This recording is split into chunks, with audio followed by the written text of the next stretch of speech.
আজকে দেখলাম যেভাবে পরিষ্কার যে খালগুলো নালাগুলো পরিষ্কার হচ্ছে, ইনশাল্লাহ আগামী দিনে এখানে কোনো পানি ওঠার সম্ভাবনা আর হবে না। আগামী 10-12 বছর এখানে আর পানি জমানোর কোনো সুযোগ নেই।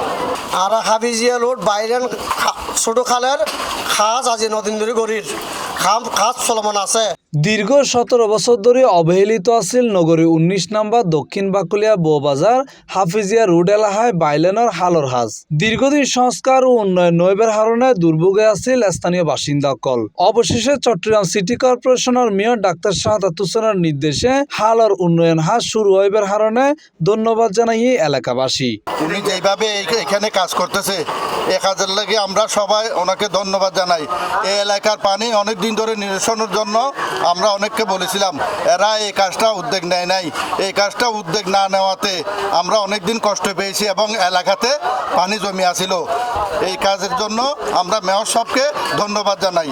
স্থানীয় কলের মতে হালগো দীর্ঘদিন ধরে সংস্কার নইবার কারণে জলবদ্ধতা, দুর্গন্ধ ও চলাচলে নানা সমস্যা সৃষ্টি হইত। প্রায় 1000 পরিবার হষ্টে দিন পার করত।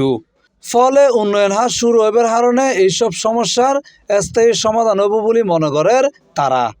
এখান দীর্ঘ বহুত বছর আজি ভরি রইলে এখান আজি নতুন ইয়ালে বলে বহুত আরো দূরাদূরি করছে কোনো খাম না এখানলে যে মেয়র সাহেব যে এখান করেন আর খুব খুশি আর খুব ধন্যবাদ জানাই মেয়র সাহেবের।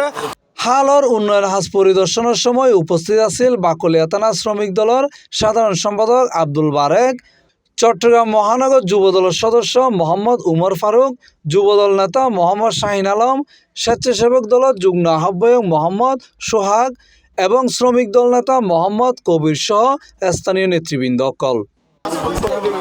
C+ TV Chittagong.